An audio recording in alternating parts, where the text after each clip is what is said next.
Temos agora um convidado muito especial. Ele é o palestrante mais requisitado do Brasil atualmente. Historiador e professor da Unicamp, participa em programas de rádio e televisão nas principais emissoras do país. Com vocês agora, professor Leandro Carnal.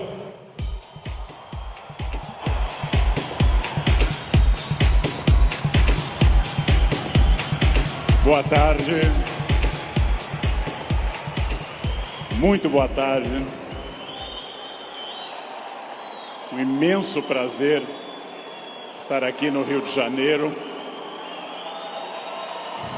Bem, obrigado. Obrigado. Obrigado. Muito obrigado. Ainda bem que eu não sou tímido. É um imenso prazer estar aqui no Rio de Janeiro, cidade que eu amo tanto. E é um imenso prazer falar sobre o tema que nós vamos falar agora. O tema que nós vamos falar agora, se eu for feliz, e vocês receptivos, como parece que são bastante, se eu for feliz e vocês receptivos, corre o risco, temos a chance de que seja um tema que transforme a vida de vocês. Por quê? Porque eu vou falar naturalmente de autores que eu estudo há 30 anos, eu vou falar das coisas que eu me dedico na universidade, eu vou falar de muitas coisas que vocês encontram nos livros. Mas, minhas senhoras, meus senhores, eu também vou falar das coisas que eu aprendi nesses 54 anos de vida, nesses 35 anos de magistério, e que eu tento transmitir através de livros, vídeos, programas e outras participações. Então, em primeiro lugar, vamos pensar numa pergunta que parece uma pergunta estranha, mas é de longe a pergunta mais importante. Por quê? Porque, obviamente, se num domingo à tarde eu tenho diante de mim esse imenso auditório, se num domingo à tarde eu tenho tanta gente que está aqui, é porque vocês estão dando uma resposta a essa pergunta. Vocês querem ser felizes. Vocês estão respondendo a uma questão importante sobre a realização da vida. Quanto mais consciente for essa resposta, quanto mais você tiver consciência do que você quer e do que você é, mais chance você vai conseguir de ser feliz. A pergunta que eu vou fazer, eu sei a resposta, porque eu estava ali atrás ouvindo essa maravilhosa rave aqui. A pergunta eu sei a resposta, porque nós estamos num clima de alegria, de entusiasmo.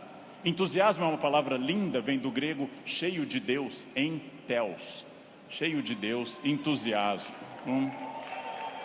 Mas eu vou começar fazendo uma pergunta que eu sei a resposta. É típico de professor isso. Se eu pergunto aqui nesse ambiente entusiasmado, com 27 mil pessoas cheias de energia, se vocês são felizes, eu sei a resposta. Pergunta, nesse momento, quem nessa distinta plateia se considera uma pessoa feliz? Acaba de falir o laboratório do Prozac. Não haverá mais depressão no planeta Terra. Bem, é óbvio que a felicidade de vocês é notável. Se eu fosse cego e surdo, eu sentiria a vibração do auditório. Porém, agora começa a função chata do filósofo. Amanhã, quando vocês estiverem afônicos, semi-surdos, amanhã, quando vier mais uma segunda-feira e mais uma, amanhã, quando vocês lerem os jornais, que são a coisa mais broxante que existe hoje no planeta, ler manchetes de jornais, amanhã vocês estarão talvez não tão entusiasmados quanto hoje, e daqui a 15 dias talvez um pouco menos, Mas esse é um momento em que o entusiasmo é lógico. Então a minha pergunta é para médio e longo prazo, porque eu estou falando de um dos momentos mais difíceis da história do Brasil. Eu estou falando de um momento complicado. Ok. É para eu falar mais próximo do microfone. Eu já acho que eu estou berrando, mas... Num momento da história do Brasil onde existe uma dificuldade imensa. Eu não vou citar o nome dessas pessoas, porque dizem que o simples nome atrai energia negativa para o ambiente. Vamos chamá-los de Voldemort 1, Voldemort 2. Bem, muito difícil que eu consiga pensar, porque da mesma forma que nós temos um momento político difícil, nós temos um isolamento enorme neste país, e as pessoas quase todas estão fechadas sobre seus aparelhos, estão fechadas sobre aquilo que estão lendo e vendo, estão mais olhando suas telas do que outras pessoas. Há um individualismo enorme, crescente. Há um individualismo que nos domina nesse momento, sem sombra de dúvida. E eu vou traduzir esse individualismo nessa piada. Um homem tenta advertir uma senhora que se encontra em rumo de colisão e grita o núcleo duro da mensagem, vaca, porque ele não tem tempo para elaborar uma frase, ele não tem tempo para dizer, cuidado, ó senhora, haverá um choque. Então ele grita apenas vaca. E ela que não olha para o rosto dele, e ela que não vê que o rosto dele é de preocupação e não de insulto, ela se vira e insinua que o casamento dele é uma sociedade aberta e não fechada. Bem,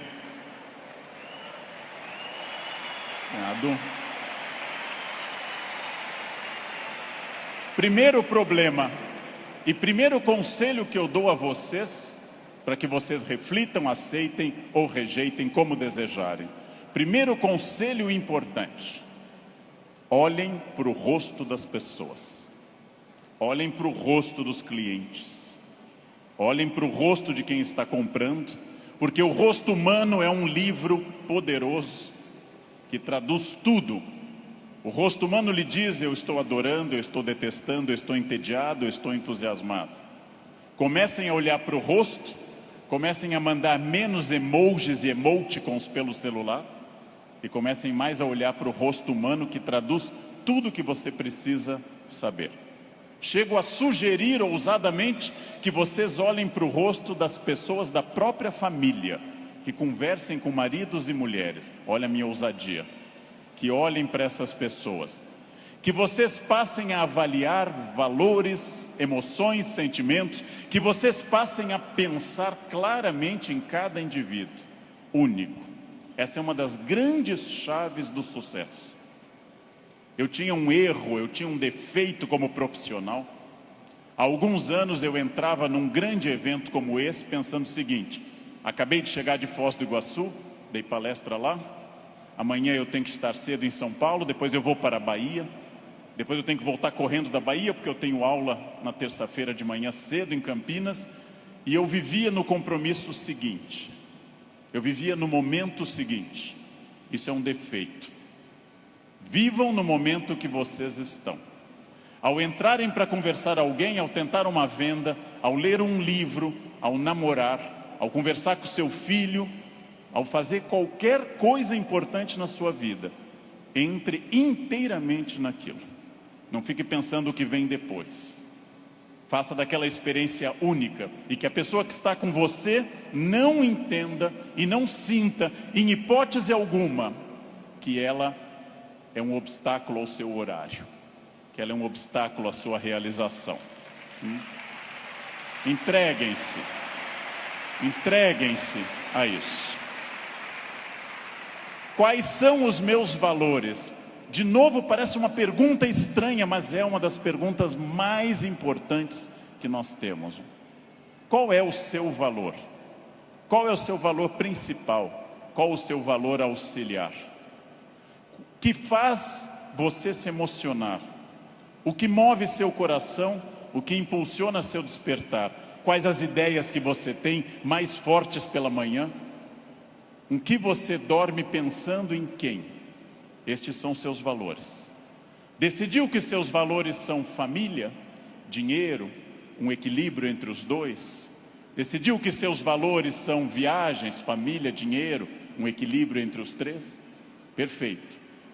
Definido o valor, procure este valor obsessivamente, sem cessar em nenhum momento.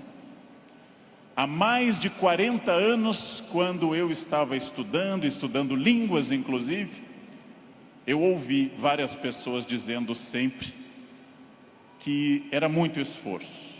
Quando eu fiz a faculdade, evitei excesso de festas, evitei maconha, o que num curso de humanas na USP é um isolamento muito grande. Não pegava ninguém, evitei coisas, foquei no que eu queria. Eu estou aqui para estudar, eu estou aqui para estudar muito. Depois continuei estudando e fiz mestrado e doutorado, fui morar fora, aprendi línguas e sempre mirando no meu valor. Meu valor é ser um profissional de excelência, e não apenas excelência média, de grande excelência. Então, eu mirei desde o início, gente. Eu mirei na ideia que eu quero ser Alexandre o Grande, não Alexandre o Médio, nem o Pequeno. Não quero ser médio, não quero ser a pessoa legalzinha. Por incrível que pareça, e até vaidoso que possa parecer a vocês, mas isso foi um lema de vida. Desde muito cedo eu disse, eu quero ser, se não o melhor, um dos melhores professores do Brasil. Um valor alto, vaidoso. Só que eu aprendi que mirando alto, às vezes a gente consegue um pouco menos. Se você mirar baixo, você consegue ainda menos. Mire alto. Não tente ser o melhor vendedor do condomínio, é muito pouco. Não tente ser a melhor pessoa da rua, é muito pouco. Mirem alto. Mirem alto e busquem isso. Eu quero ser o melhor vendedor do Brasil. Simplesmente isso. Se alguém acha que não pode, ache os instrumentos para poder. E aí um outro conselho importante. Querem saber quando está dando certo? Querem saber quando o projeto de vida de vocês acertou no valor? São aqueles semi-amigos. Semi-amigo é o inimigo que lhe abraça. Chegam a você e lhe dizem, você tem sorte, né? Nossa, você tem muita sorte. Prestem atenção nessa frase que o tio Leandro vai dizer. Sorte é o nome que o vagabundo dá ao esforço que ele não faz. Então, sorte existe, sim. Eu não controlo tudo. Eu não sou Deus, eu não controlo tudo. Por vezes eu estou em Congonhas, o avião tenta aterrissar e arremete. É para testar a força do esfíncter de vocês. Eu não controlo tudo, mas aquilo que eu controlo, e é bastante, eu sou sócio majoritário da minha existência, e para isso eu preciso de equilíbrio. Equilíbrio é fácil perceber quando está faltando. Se vocês não trabalharem, perderão a família. Se vocês só trabalharem, perderão a família também. Equilíbrio é um diálogo constante. Estou cuidando do meu corpo é funcional, o corpo tem que ser funcional. Eu tenho que sair do sofá sem auxílio de muitas pessoas. Eu tenho que ser capaz de subir uma escada sem tenda de oxigênio. O corpo tem que ser funcional até a idade que ele é funcional. Ou seja, equilíbrio é aquilo que nós estamos em plena crise. Estamos em plena crise. Só que há pessoas neste ano de crise que perderam, outras se mantiveram e outras prosperaram. Então não é a crise que faz diferença, é a sua reação diante dela. A crise veio para todos os 206 milhões de brasileiros. Há pessoas que afundaram, há pessoas que mantiveram o que tinham, e há pessoas que hoje estão melhores do que estavam há algum tempo. É claro que hoje, no momento da crise, eu vou dar uma pista histórica importante. O que é crise? É quando eu tenho muitas perspectivas diante de mim. Só que a crise é aquilo que separa o amador do profissional. Todo mundo sabe dirigir numa boa estrada em dia de sol. Pouquíssimas pessoas sabem dirigir numa estrada com chuva à noite esburacada. A crise separa quem é bom de quem é ruim, o amador do profissional, de quem veio o mundo a trabalho ou a passeio. Todo mundo sabe, em situação sem estresse, ser calmo. Poucas pessoas são calmas em situação de estresse. Todo professor é ótimo se a turma for ótima. Poucos professores são bons quando a turma é resistente. Todo mundo pode vender para o cliente fácil. Pouca gente pode vender para o cliente difícil. É o cliente difícil que separa o amador do profissional. O outro não precisa. Importante. Crises passam sempre, sem exceção. Toda crise passa. E aqui já vem a pergunta: onde você quer estar quando essa crise passar? Com quem? Onde você quer estar quando essa crise passar? Eu quero fazer muitas perguntas importantes para nós. Vamos agora testar uma questão importante. Quase todo mundo no Brasil está pessimista. Há um pessimismo dominante. Ótimo. Mais fácil ainda de trabalhar. Por quê? Vamos testar a idade de vocês. Quem lembra dessa personagem, provavelmente tem curso de datilografia. Quem lembra dessa personagem fez prova com um mimeógrafo. Provavelmente teve Orkut. Quem lembra dessa personagem é uma pessoa experiente. Essa hiena, um desenho animado da década de 60 e 70, a hiena Hard ficava dizendo: ó vida, ó céus, ó azar. Ela era pessimista, porém tudo que a hiena dizia que podia dar errado, dava. Ela era pessimista, mas ela acertava. Por isso que eu quero dizer a vocês que o pessimismo pode ter alguns valores. Ele nos dá uma amostra dos riscos. É importante ter um pessimista na equipe, mas no máximo um, apenas um, que é o que uma equipe tolera.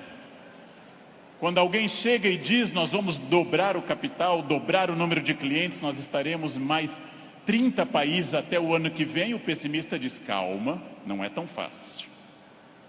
Pessimista é importante para levantar problemas, mas agora eu vou mostrar uma imagem daquilo que eu acredito. No barco está a hiena pessimista dizendo: lógico, o continente está longe, a desidratação é certa, há tubarões, essa vela é ridícula, esse remo não vai levar a nada. Ele tem razão, a hiena tem razão. Mas observem uma coisa: o pessimista faz um bom quadro dos problemas, mas não está fazendo, para dizer uma coisa elegante para uma plateia distinta, não está fazendo sêmen algum para mudar isso. Não dá para ser mais direto que isso à tarde. Não? Bem,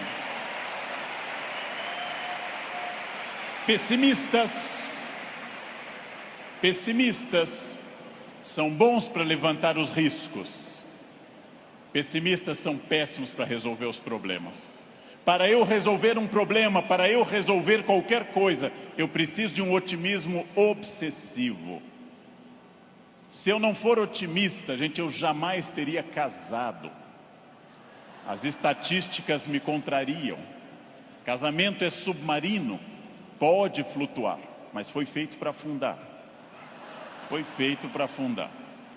Se eu não fosse tomado de um otimismo obsessivo e doentio, eu não teria filhos, porque é um investimento de retorno muito ruim. Filhos nunca amortizam o que você investe neles. Com filhos você nunca chega ao topo. Pelo contrário, você vai investir centenas de milhares de reais e vai ouvir a frase: eu te odeio. Filho não vale a pena. Casar não vale a pena. Porém, se nossos pais não tivessem tido esse otimismo obsessivo, nenhum de nós estaria aqui hoje. Então, mais uma vez, um conselho forte. Ouçam os pessimistas. Para pessimista não vale a mãe é sempre otimista com vocês. Ouçam um cunhado é bom para isso. Ouçam o cunhado. Ouçam os pessimistas. Vejam o que eles têm a dizer, agradeçam. Enquanto eles falam, tenham aquela reação bovina. Ouçam. Depois agradeçam e comecem a trabalhar com otimismo total. É só assim que se cresce. É só assim que se consegue alguma coisa. Eu não sei quem governará o Brasil no ano que vem. Pela tradição republicana, o pior possível, mas ainda não escolhemos. Eu não sei, aliás, nem quem governará o Brasil no fim deste ano. Eu tenho total incerteza, mas quero garantir a vocês que, apesar da imprevisibilidade, há uma chave na mão de vocês chamada preparo. Quem daqui ler mais livros sobre técnicas boas de venda, estudar mais psicologia de vendas, quem tiver mais método, quem for mais otimista, quem for mais metódico, não sabe o que vai enfrentar, mas estará melhor do que quem não fizer isso. Não sei onde estaremos, gente. Não sei onde estaremos.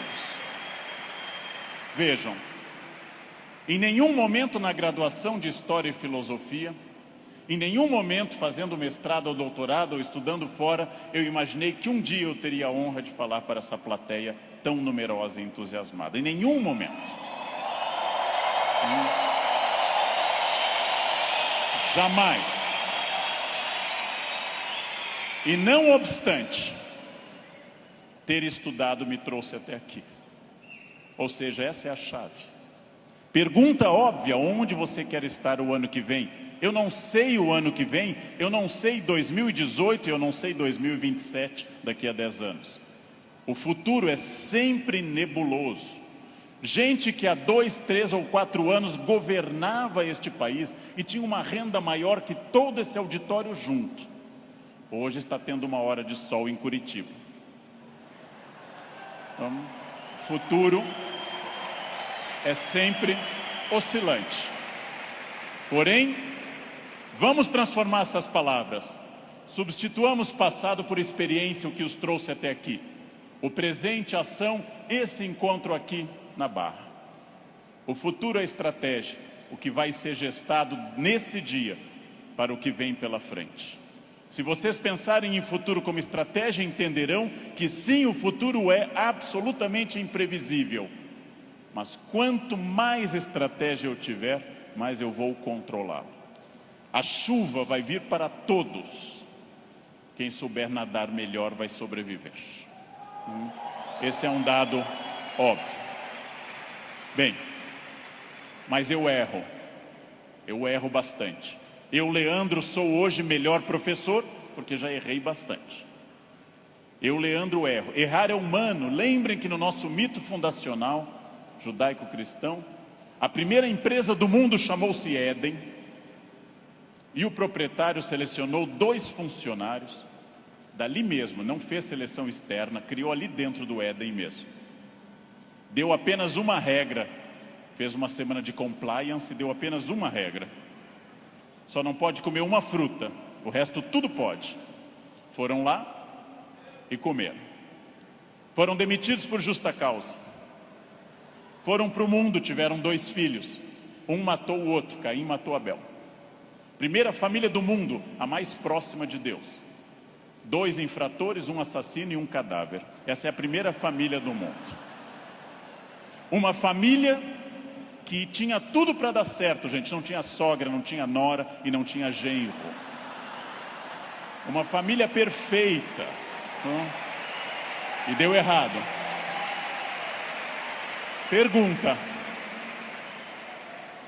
Nós somos filhos deles.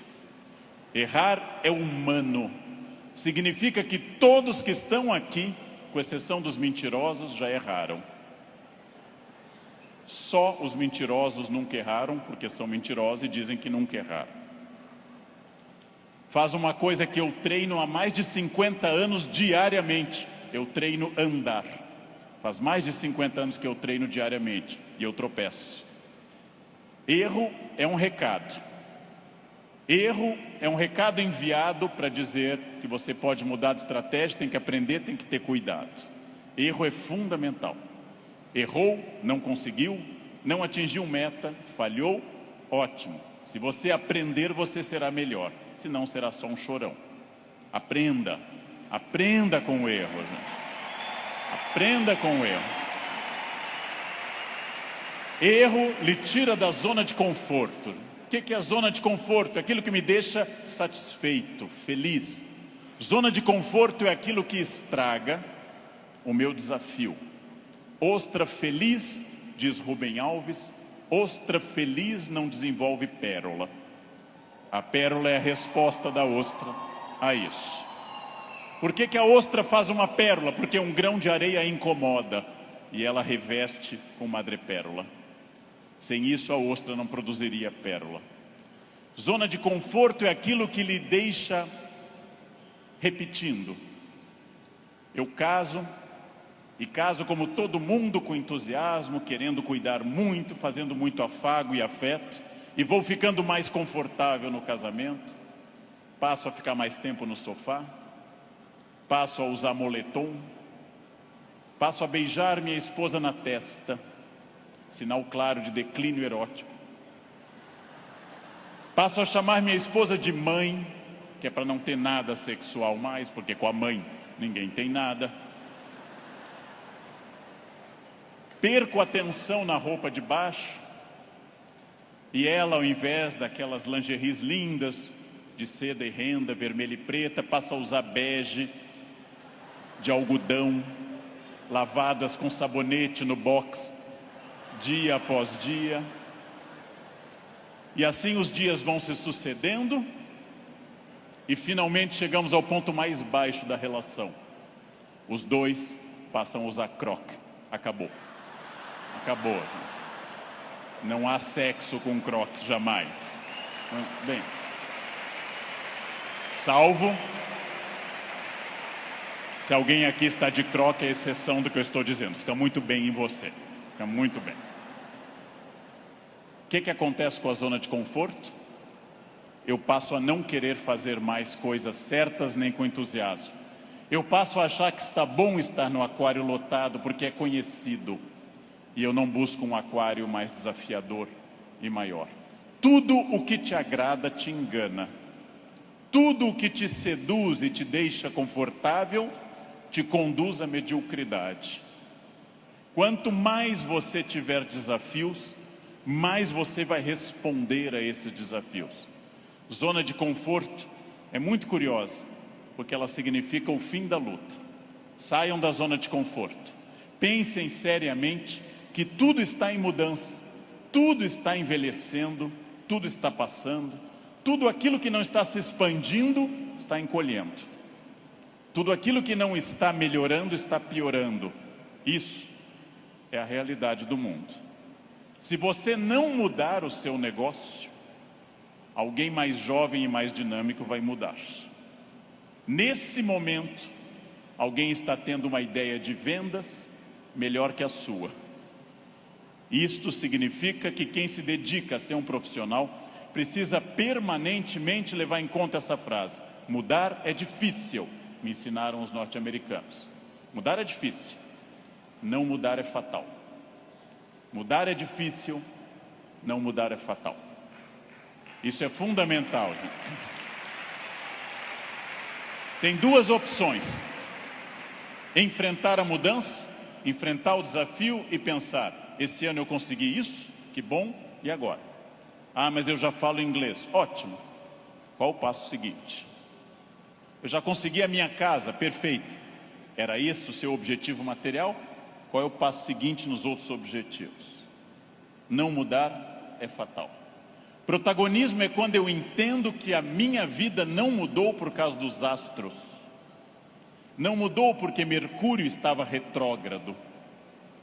Não mudou porque Saturno está sob meu signo. Mudou porque eu agi. Mudou porque eu fiz alguma coisa. Protagonismo é isso. Não é fácil tomar essa decisão. Não é fácil olhar além do horizonte e perder essa ação reativa de quem simplesmente acha está faltando isso, está faltando aquilo. Não é fácil. Não é fácil essa transformação. A visão além do horizonte pressupõe racionalidade, pressupõe previsão. E eu venho de um país que eu amo tanto, este Brasil, apaixonadamente, um país que não gosta de ser estratégico. Todos os dias eu pego avião, gente, todos os dias, como hoje de manhã, como agora à tarde. Todos os dias eu enfrento raios-x e pessoas que passam, aí tem o celular no bolso e voltam. E eu atrás dessa pessoa envelhecendo. E a pessoa passa de novo, as moedas e volta. A botinha cafona com taxinhas, volta. Depois de 10 vezes a pessoa passa, sem nenhuma estratégia. Chega à porta do Finger, a funcionária pede o documento e começa a procurar na bolsa ou na mochila o documento. Naquele momento, o meu já está em ângulo para mostrar para o funcionário. Essa pessoa acha o documento, entra no avião, vai até a metade e aí olha o seu ticket, 2A, e começa a voltar, contrariando a piracema que está indo para o fundo do avião.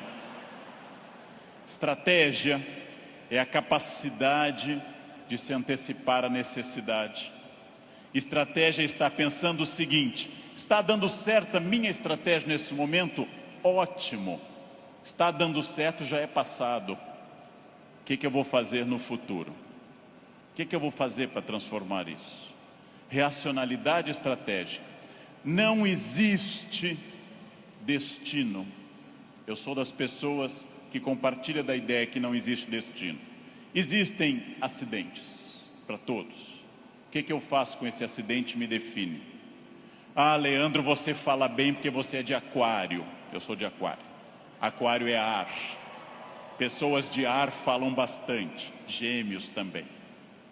Você é muito ciumenta, mulher, porque você é de escorpião. Escorpião é tomado pelos ciúmes. Mas que marido exemplar? É câncer. Câncer é água. Chora até a inauguração do supermercado. Mas que chefe autoritário? Áries. Ele é de Áries. É muito autoritário. Que secretária organizada? Virgem. Virginianos têm toque com ordem. Muito bem. Isso é pensamento mágico. Sabe o que é pensamento mágico? Acreditar que a minha vida é determinada por uma constelação na hora do nascimento. Sabem o que é vaidade, que também atrapalha? É ficar pensando agora, por que ele não falou do meu signo até agora? Isso é vaidade. Será que ele vai falar do meu signo? Isso é vaidade. Bem, superem isso. Superem essa ideia de sorte, azar, destino. Introduzam a ideia de decisão, estratégia e trabalho. Sartre diz, o filósofo que morreu em 1980, Sartre diz: não importa o que a vida fez de você. Pausa. Importa o que você fez com o que a vida fez de você. Não importa o que a vida fez de você. Importa o que você fez com isso. Você conseguiu aprender inglês porque sua família era rica e te levava para esquiar em Aspen, no Colorado? Ótimo. Tem outra maneira de aprender, na biblioteca pública com CDs de graça. Aspen é bom, Aspen é legal, mas não está impedido o acesso para outras pessoas. Não importa isso. A vida te deu 3 chances de sucesso material. Nascimento é a primeira. Quem nasceu de família boa, mas desprovida de recursos, já queimou 1/3 das chances. Família amorosa, mas sem CNPJ forte. Segunda chance, casamento. Quem casou por amor já queimou 2/3 das chances. Casar por amor elimina mais 1/3 das suas chances. Sobrou só um, gente. Só um caminho. Trabalhar. Trabalhar bastante. Ou casar de novo. Ou nascer de novo. Eu já me convenci que é trabalho, que queimei os 2/3 iniciais também. Tenho família amorosa e muito trabalho pela frente. O que significa isso, gente? Vamos pensar. Eu não sou controlado. Eu não sou controlado pelo destino.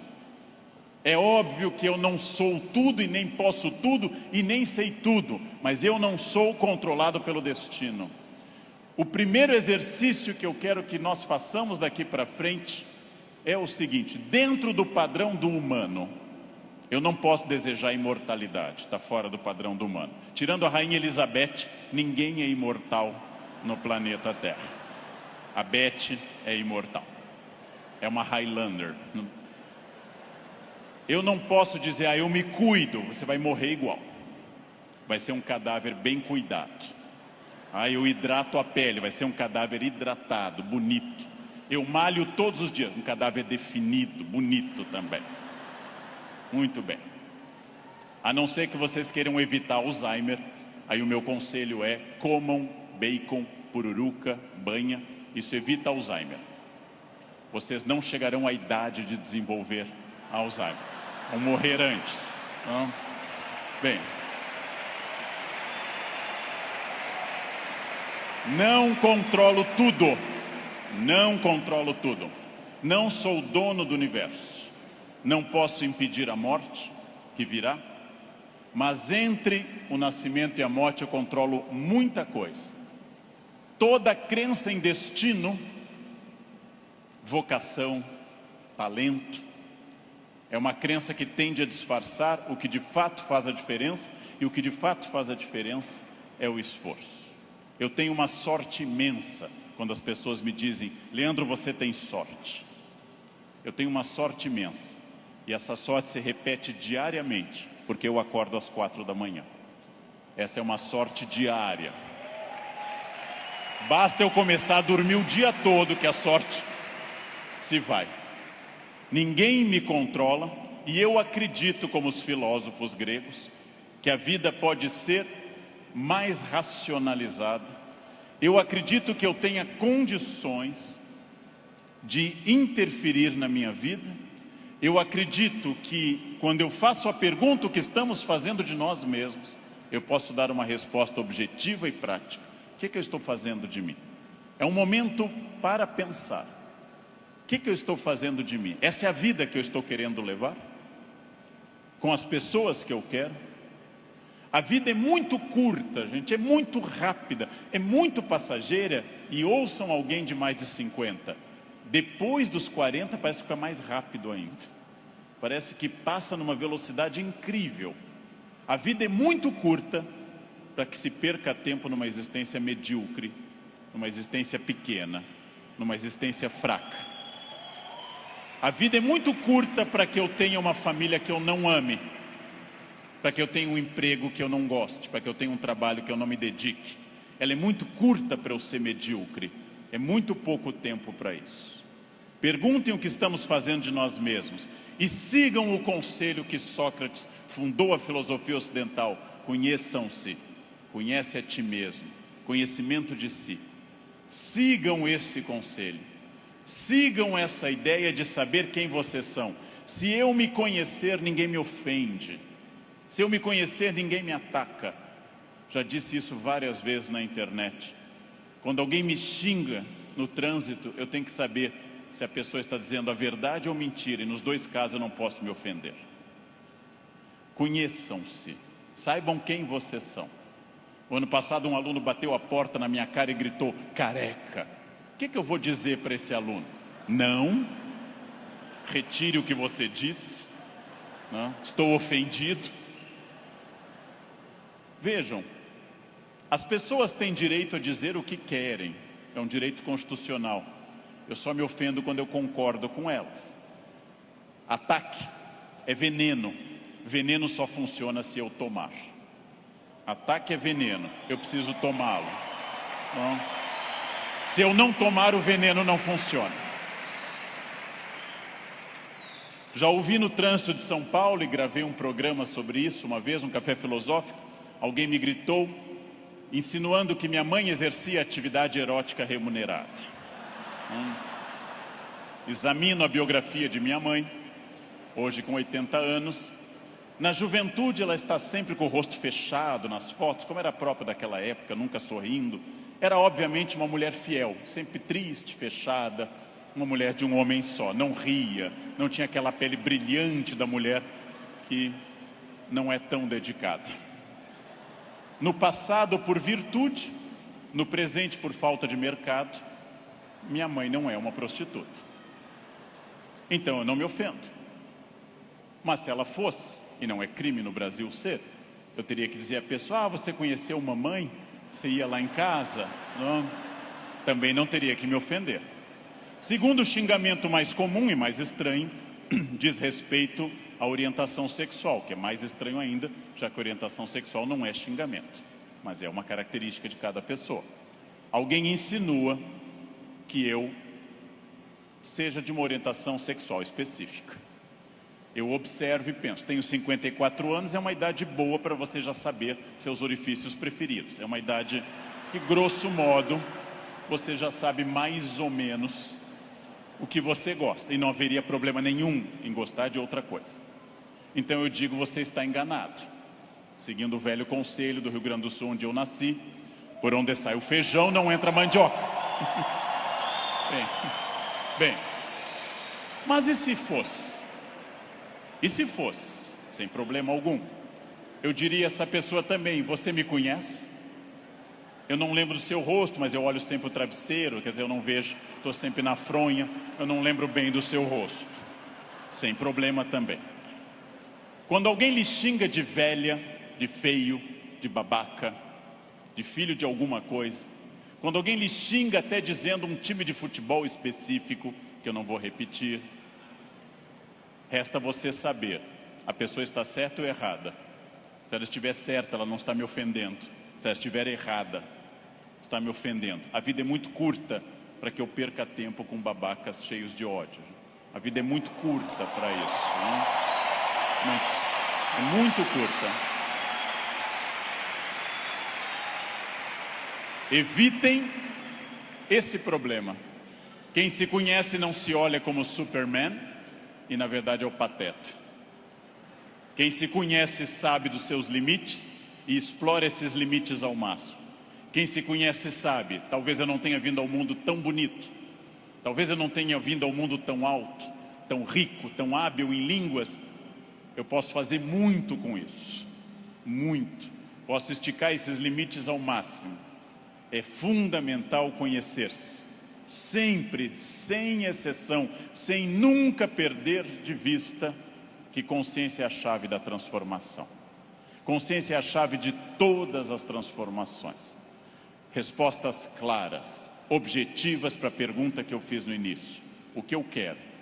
Onde isso vai me levar? Quem sou eu? Isso me torna ou não feliz? Consciência. Controlar a vaidade.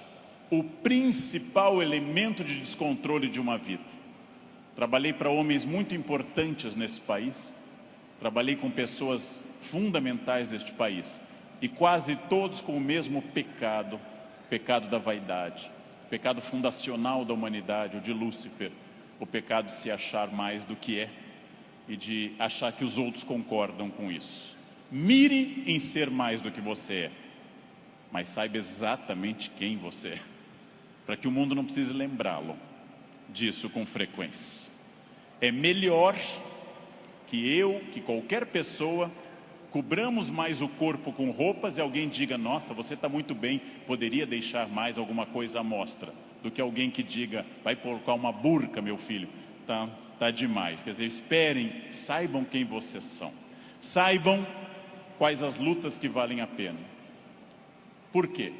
Porque a vida oferece algumas lutas muito boas. Família é uma delas. Luta contra o racismo é uma luta muito boa. dedico parte da minha vida a isso. Luta contra a violência sobre as crianças, luta contra a pedofilia, é muito boa. Essas lutas são boas, merecem toda a nossa energia, merecem todo o nosso empenho, talvez até a vida. As outras, não. Não. Escolham a luta, gente. Escolham as lutas. Não é boa luta o trânsito. Não é boa luta. É ridículo brigar no trânsito. A pessoa pode estar simplesmente louca, drogada ou armada. Não lutem no trânsito.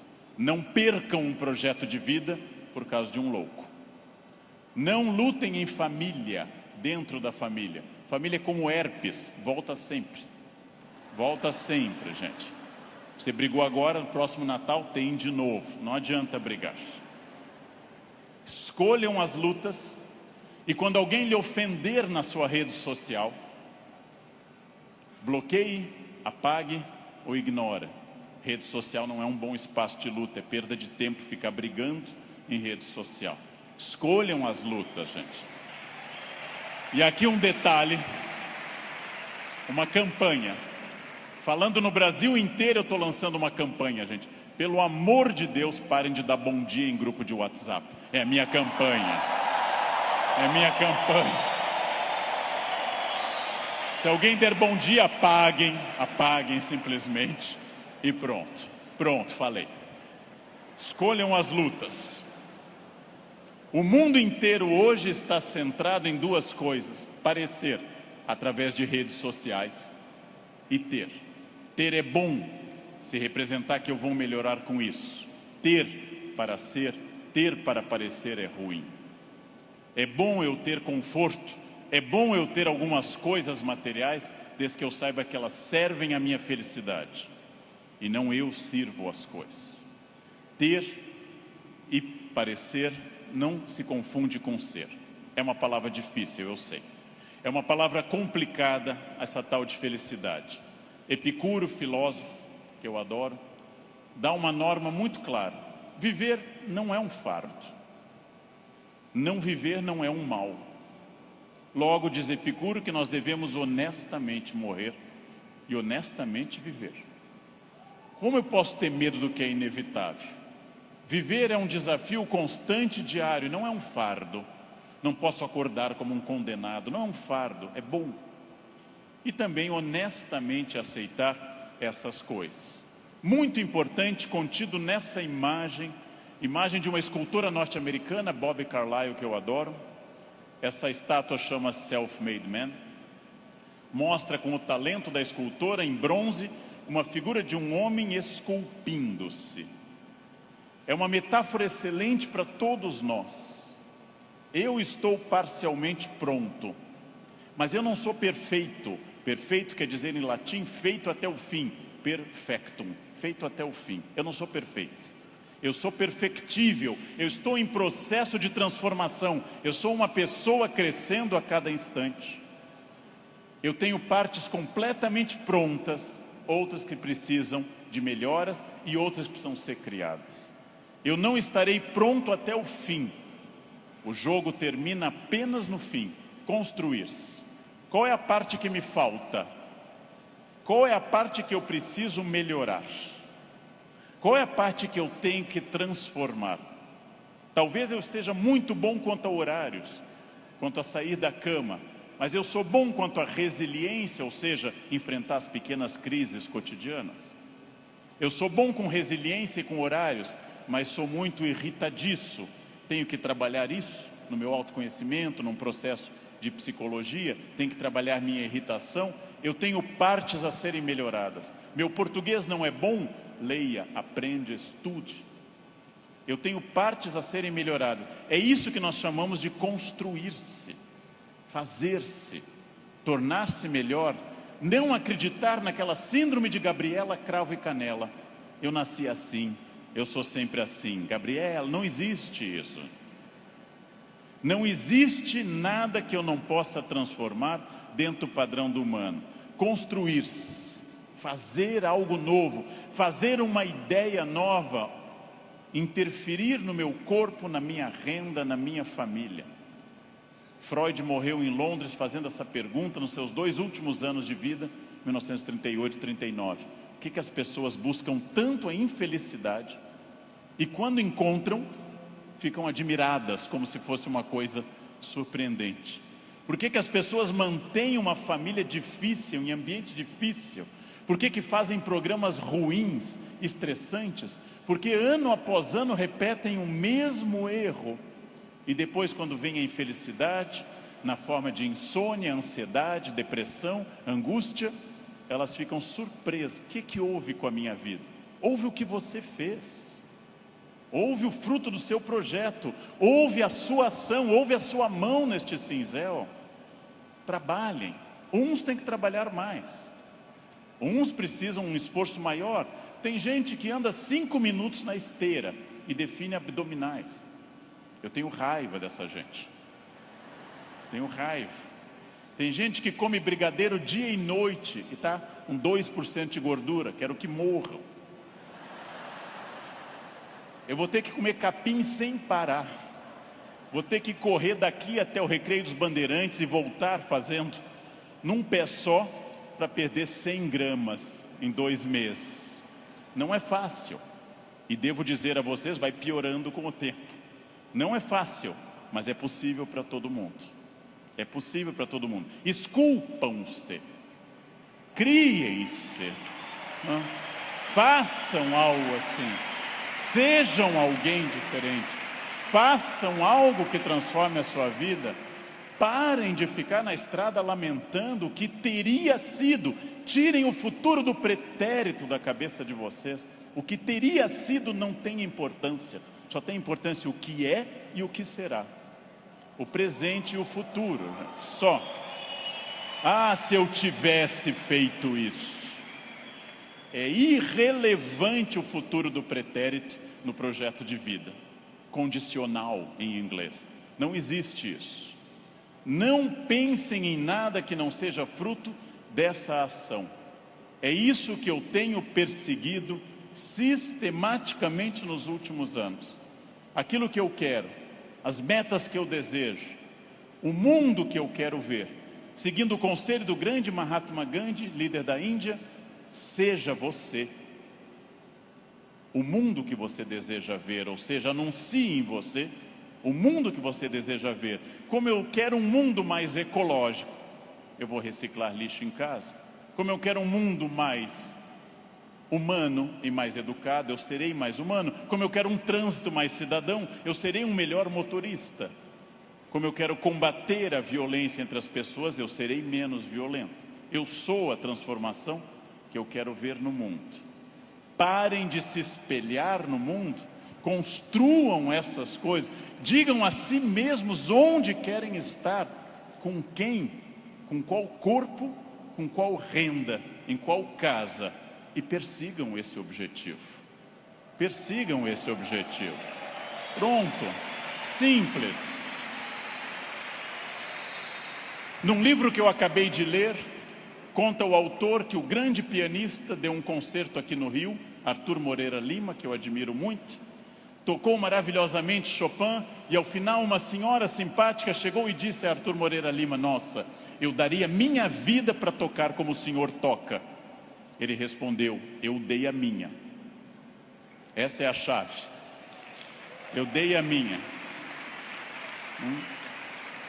Eu dei a minha vida significa eu fiz todo o esforço para isso. De novo a pergunta com a qual eu iniciei essa fala. Você é feliz? Esse grupo respondeu com entusiasmo que era feliz. Perfeito. A gente sabe que talvez, uma ou outra pessoa aqui, 2 ou 3, talvez não sejam tão felizes, mas levantaram a mão porque ficava chato. Talvez.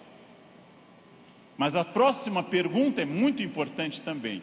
Se há algo que me incomoda, em qualquer campo, se há algo que me perturba, se há algo que me tira o sono, se há algo que eu poderia melhorar, se eu quero um outro modelo, o que pode ser feito a partir de hoje para mudar esses pontos complicados? Em janeiro eu me reuni com os meus alunos E um deles me disse: depois do carnaval eu vou estudar francês. E eu disse: você vai desfilar? Você é destaque em alguma escola? Você vai trabalhar na escola do samba, na cidade do samba? Não, então começa essa noite, e não depois do carnaval. Essa noite. Não depois do carnaval. Segunda-feira eu vou perder peso. Não. Hoje. Vão a pé para casa. Começa hoje. Eu preciso ir até São Paulo a pé essa semana. Vocês não podem pensar nisso para depois. Eu tenho um assistente que, vendo tudo que eu faço para o Natal em família, eu gosto muito da festa de Natal, sou um fascinado pelo Natal, adoro festa de Natal. Ele disse: nossa, como eu gostaria que o Natal fosse assim lá em casa. E eu perguntei: e o que você acha que acontece para ser assim na minha casa? Anjos descem dia 24 e trazem a ceia e as atrações prontas, ou você me vê desde outubro no telefone indo atrás disso? O Natal será o que você quiser que ele seja. Será o que você quiser que ele seja. Se o seu Natal é depressivo, se o seu Natal é aquele que toca Jingle Bells e você chora, se o seu Natal é depressivo, é uma escolha sua, respeitável. Você gosta de Natal assim. Se o seu Natal é alegre, é uma escolha sua. Isto vale para tudo que vocês decidirem. O que pode ser feito para mudar os pontos complicados? Onde eu posso transformar quem eu quero ser daqui para frente?